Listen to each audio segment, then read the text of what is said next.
நான் சொல்லி ரீசெண்டா ட்விட்டர்ல பாத்தீங்க அப்படின்னா ஒரு விஷயம் வந்து ஒழுவா போயிட்டு இருக்கு. ஏன்னா வந்து மார்க் ரஃபலோ வந்து ஃபயர் பண்ண போறாங்க, அவர் வந்து தேடம் வாய் விட்டாரு அப்படின்ட்டு ஒரு ஆன்லைன் போயிட்டு இருந்துச்சு. இன்னொரு பக்கம் பாத்தீங்கன்னா நீங்க வந்து வேற காரணம்லாம் வேணாம், அவரை பண்ணி ஃபயர் பண்ணு அப்படின்ட்டு இருக்கீங்க. இது யார் சொல்றது அப்படின்னு பார்த்தா டிசி ஃபேன்ஸ் ஆல்கேட்டர்ஸா கிடையாது, சொல்றது யாருன்னா மார்வல் ஃபேன்ஸ் தான்.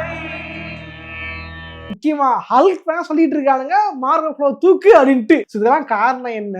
ஓகேவா, இது என்ன பிரச்சனை, ஏது பிரச்சனை, இன்னைக்கு வந்து சுமூகமா போனாலும் ஃபியூச்சர்ல மாத்த வாய்ப்பு இருக்கா இல்லையா அப்படின்லாம் பத்தி இந்த தெளிவா பார்க்கலாம், பார்த்துருவோம். ஓகே, ஓவரா பேசாம வீடியோல போயிடலாம். நான் கதையசாமி, இந்த ஷோ சூப்பர் ஹீரோ கந்தசாமி.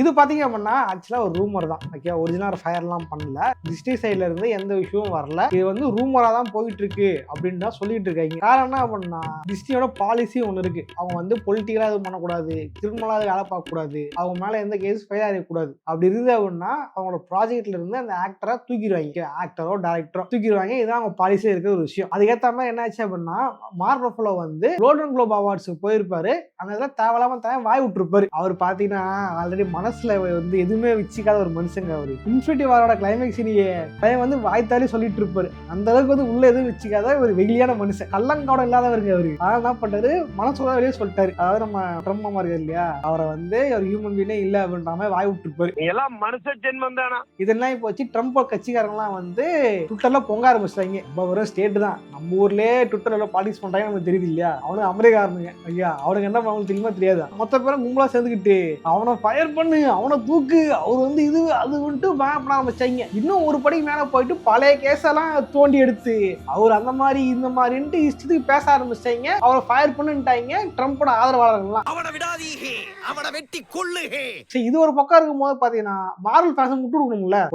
ஒரு ஆக்டரை வந்து சொல்றாங்கன்னா அந்த ஆக்டரோட ஃபேன்ஸையோ சம்பந்தப்பட்டாரோ வந்து முட்டு கொடுக்கணும் இல்லையா. அப்படி என்ன ஆயிடுச்சு அப்படின்னா மார்வல் ஃபேன்ஸ் உள்ள வந்து காப்பாத்துவாங்கன்னு பார்த்தா அவனுக்கு கூட சேர்ந்து அட்டாக் பண்ணிட்டு இருக்கானுங்க. தூக்குங்க மார்வல் ரஃபலோ தூக்குங்க, ஐ ஜாலி இருக்கானுங்க. எங்க அண்ணனுக்கு அடிப்பண்டா பத்தாதுக்கு அந்த ரூமர் போஸ்ட் வரும் இல்லையா, ரூமரா சொல்லிட்டு இருக்காங்க அவர் தூக்க போறாங்களாமா. அவரை தூக்கிட்டு அவரை தூக்கிட்டு அவெஞ்சர்ஸ் வரக்கூடிய டூம்ஸ்டே சீக்ரெட் வார்ஸ் மூவிலையும் ஸ்பைடர்மேன் மூவிலையும் அவரை தூக்கிட்டு ரீஷூட் எடுக்க போறாங்க, வேற ஆக்டரை வச்சு மாத்திட்டு பண்ண போறாங்க அப்படின்ட்டு வந்து ஒரு ரூமர் போயிட்டு இருந்துச்சு. அது கீழே வந்து ஏன்னா கண்டு கமலமா எழுதுவானுங்க, பார்த்தா சூப்பரே அப்படின்னு இருக்காடுங்க. ஏன் அப்படின்னா இவங்க தாட் என்ன அப்படின்னா மார்க் ரஃபலோ வந்து டம்மி, அவரோட ஹல்க் வந்து வேஸ்ட், எட்வர்ட் நாட்ல கூட்டுவாங்க, இவரை தூக்கிட்டா எட்வர்ட் நாட்ல வருவாரு, திரும்ப இங்க வருவாரு. அவர் வந்தாரு அப்படின்னா பயங்கரமான ஹல்க பார்க்கலாம் நினைச்சிட்டு இருக்காங்க எல்லாரும். கண்ணாடி திருப்பினா எப்படி பார்த்த போவாங்க, இது விஷயம் புரியல. மார்க் ரஃபலோ வந்தாலும் சரி, எட்வர்ட் வந்தாலும் சரி, இவங்க ஹல்க டம்மி காட்ட முடியப்பட்டாருங்க. இப்ப டம்மியா தான் காட்டுவாருங்க. அது காரணம் பாத்தீங்கன்னா சீக்ரெட் வார்ஸையும் டூம் செவன் எடுக்கிறது நம்ம ரூசோ பிரதர்ஸ் தான். ரூசோ பிரதர்ஸ் வந்து ஹல்க வச்சு என்ன பண்றதுன்னு அவங்களுக்கே தெரியலன்ட்டு சொல்லியிருப்பாங்க. ஆல்ரெடி வந்து எங்க டம்மி பண்ணிட்டோம் தலைவனை, இதை கூட என்ன பண்றது எங்களுக்கு தெரியலீங்க அப்படின்னு சொல்லியிருப்பாங்க. உண்மையா சொல்லுங்க, ஹல்க டம்மி ஆக்குறீங்க. ஹல்க்கு தனி மூவியே அது ரைட்ஸ் பிரச்சனை. ஓகே, அது யாரும் சட்ட சிக்கல் விட்டுரு, ஆனா கெத்த காமிக்கணும்ல. தார அப்படி காமிச்சாங்களே, அப்பலாம் நீங்க எல்லாம் அமைதியா தானே இருந்தீங்க. அதிகாரமா கேக்குறானே. உண்மையிலே தாய மத்த எல்லாம் வந்து சொல்ல பவர்ஃபுல் யாருன்னா ஹல்க் தான். ஓகேவா, செம பவர்ஃபுல், ஸ்ட்ராங்கஸ்ட் அவெஞ்சர். அவன் ஒரு ரெடி எடுத்து விசாரிச்சிக்க ஃபுல் ஃபார்ம்ல நியூயார்க்கே ரெண்டா பொழந்துரும். அந்த அளவுக்கு பயங்கர பவர்ஃபுல். காமிக்கல இவங்க வந்து படத்துல காமிக்கல. தம்பி காமெடி வேண்டாம், நான் சொல்லிட்டேன், நானு காமெடி பண்ணாத. அதனால தான் நீங்க காமிக்ஸ் வாங்கிக்கிறீங்க மார்வல். ஆமா, காமிக் புக் வாங்கி படிக்கிறோம். மேஸ்ட்ரோ ஒருத்தர் இருப்பான். மேஸ்ட்ரோ யாருன்னா இளையராஜா தானே. ஐயோ அவர் இல்லையா, மேஸ்ட்ரோ ஆல்க் இருப்பான். இப்படின்னா அவெஞ்சர்ஸ் இறந்து போனதுக்கு அப்புறம் மேஸ்ட்ரோ ஆல்க் மட்டும் உசுட இருப்பான். அவன் உலகத்தையே ஆட்டி படைச்சிருப்பான். ஓகேவா, அவன் கிங்கா இருப்பான் வேர்ல்டுக்கு. அந்த அளவுக்கு பவர்ஃபுல்லான ஒரு ஹல்க் வேரியன்ட் தான். பட் இது கெட்ட ஈவில் வேரியன்ட். அந்த அளவுக்கு பவர்ஃபுல்லான கேரக்டரை வந்து டம்மி பண்ணிருப்பாங்க. சேசன்லாம் படிச்சு பாருங்களேன், அவெஞ்சர்ஸ்ல வந்து பயங்கர பவரா காட்டிருப்பாங்க. நான் முதல்ல இருந்தே கோவக்காரன், தமிழ் பேர் பார்த்துருக்கீங்கல்ல, I am always angry. Okay, அது சில பயங்கர மாசா இருக்கும். ஏஜ் ஆஃப் ஆல்ட்ரான்ல அயன்மேனோட ஹல்க் பஸ்டருக்கு ஒரு மாஸ் காட்டணும்ட்டு தரணும் கொஞ்சம் டம்ப் பண்ணிட்டாங்க. அது லவ் பசங்க வச்சிருப்பாங்க. உண்மையா சொன்னா எல்லாரையும் மொக்க பண்ணி காமெடி பீஸா மாத டைக்கா வைட்டியே வந்து பாத்தீங்கன்னா அவளோட படத்துல ஹல்கா மாசா காமிச்சிருப்பா. அப்படி பட் என்ன மணி தோரை வந்து கெத்த காட்டுன்ட்டு ஹல்க் ஒரு மொக்க பண்ணிருப்பாங்க. பட்ல பவர்ஃபுல்லா கேரக்டரா இருந்திருக்கும். பட் என்னைக்கு ரோசா ரசத்தை போச்சோ, முதல் படத்திலே முதல் சீன்ல தன அடிச்சு படுக்க போட்டாங்க. திரும்பி தன கூட்டே வரல. வந்து ஹல்க் அசிங்கப்படுத்தியார ரோசா ரஸ் தான். இதெல்லாம் என்ன பண்ணாங்க இவங்க மொத்த கோவம் எங்க போச்சுன்னா ரூசா பேசுகிற போல மொத்த கோவம் யார்கிட்ட போயிடுச்சுன்னா நம்ம மார்வல் போயிடுச்சு. எட்மோனை கூட்டுவாங்க, இது தூக்கி போடுங்க வேணாங்க, இது ரொம்ப அம்பதாரம் வேணாங்க அப்படின்னு சொல்லிட்டு இருக்காங்க. உடனே சொல்லிட்டா மார்வல் தூக்கிட்டு என்ன கொண்டு வந்தாலுமே அதே நிலைமை தான். ஏன்னா ஸ்கிரிப்ட் தான் நம்மளுது, யாரும் உள்ள போது குழப்ப முடியாது. பட் ரெனால்டின்னு பார்த்தா அவர் மெயின் தூக்குனது காரணமே ஸ்கிரிப்ட்ல கை வச்சது தான். எங்க தலைக்கு எவ்வளவு தில்லு பத்தியா? இன்க்ரெடிபிள் படம் பொழுது அவர் வந்து இன்னும் மாசா சீடுவீங்க, இன்னும் மாசா கெத்தா காட்டணும், இன்னும் செம்மையா பண்ணணும். நம்ம ஊர் இந்த பெரிய பெரிய ஹீரோலாம் இருப்பாங்க தெரியுமா, ஸ்கிரிப்ட்ல கை வச்சு ஒரு பில்டப் சீனை போட்டுட்டு அந்த மாதிரி வந்து பில்டப் சீன் போடணும் அப்படின்னு சொன்னார் பொழுது. இதனால இந்த படம் குழுவுக்கும் இவங்களுக்கு வந்து பிரச்சனை ஆயிடுது. ஏன்னா டைம் மாறு ஒழுப்பிலாம் கிடையாது, அப்பதான் வளர்ந்துட்டு வந்துட்டு இருந்தாங்க. இவர் இருந்தா சும்மா கூட்ட கலெக்ட் பண்ணிட்டு இருப்பாரு, தூக்குறாவன்ட்டு அவர் தூக்கிட்டு தான் சரி நம்ம என்ன சொன்னாலும் கேட்க ஒரு ஆள் வேணும்ட்டு மார்வல் போட்டாங்க. அப்படிப்பட்ட மனுஷனுக்காடா இப்படி ஒரு நிலைமை?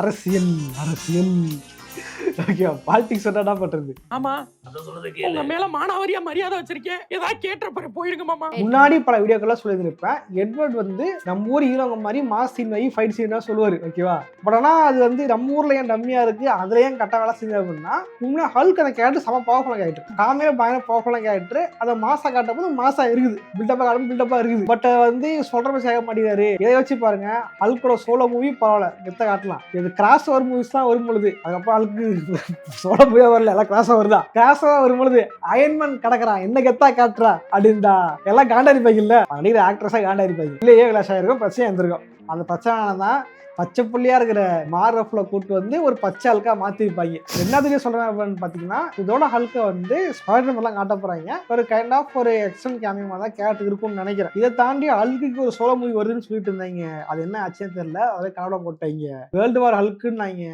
இதே மாதிரி சீக்கிரம் வாசம் ஹல்கு வந்து இந்த நெல்லுப்போ வர நெல்லுப்போ இந்த பானை தண்ணி எடுத்து போய் கொட்டி கக்கூஸ் கொடுப்போம். இந்த மாதிரி தலைவனை வந்து கும்பல்ல கோவிந்தா படைப்பா தவிர தலைவனை கெத்தா காட்டப்படாதான் நினைக்கிறேன். ஆமா, அது கெட்ட காமிச்சா இப்ப கேட்டவனை கெத்த காட்டுறது. நம்ம ஊர்ல அணிலு ஆமன் தெரியுமா, அந்த மாதிரி ரெண்டு பேருமே வந்து கேட்டவனுக்கு கண்ணிங்க, ஓகேவா? அதனாலதான் வந்து கேப்டன் அமெரிக்காவுக்கு அவ்வளோ சீன் வச்சு கெத்தான சீன் வச்சு ரொம்ப நீதான் காமிச்சிருப்பாங்க கேப்டன் அமெரிக்கா. தெரியும்ல, கேப்டன் அமெரிக்கா 3 இருந்து 2 பேர் தான், அதை வச்சு தான் இந்த படம் கிடைச்சது. ஸோ வந்து அதான் சொல்றேன், வரவே 2 படங்களையுமே கேப்டன் கெத்து தான் காட்ட போறாங்க, ஓகேவா? அதுக்கு அழுக்கு கூட்டு வந்தா கேப்டன் டம்பி ஆயிடுவாரு, ஆனா வந்து அழுக்கு டம்பி பண்ணிட்டாங்க. ஸோ வந்து என்ன சொல்ல வருது என்ன பண்ணா, வரக்கூடிய படங்களையும் அழுக்க வந்து மொக்கையா தான் காட்டுவாங்க. இன்கேஸ் இந்த ரீபூட் ஆகி வரும் பொழுது அதுக்கப்புறம் வர ஹல்கை கொஞ்சம் கெத்தா காட்டுவாங்கன்னு நம்பலாம். இந்த வேர்ல்டு வார் ஹல்க்லாம் ரொம்ப கஷ்டங்க. நல்லா வேர்ல்டு வார் சம்பா எப்படிப்பட்ட காத்துமா முடிஞ்சா நான் வந்து காமிக்கதை போறேன், காமிக்க சாப்பிடு. இதே மாதிரியான இன்னொரு சோழ சந்திக்கிறேன். லைக் பண்ணிங்க, சப்ஸ்கிரைப் பண்ணிங்க. இதுவே தொடர்ந்து வீடியோ கொஞ்சம் 1 மாசம் லீவ் விட்டேன்னு நினைக்கிறேன், ஓகேவா? இதுவே சரி ஓடுமான்னு தெரியல, இது பாப்பே தெரியல. ஓகே, பலி வீடியோ வச்சுக்கிட்டு கண்டிப்பா அடுத்த வீடியோ கொடுக்க ட்ரை பண்ணுறேன். ஓகே, இதே மாதிரியான இன்னொரு சுவாரஸ்யம் வந்துக்கிறேன். பாய்.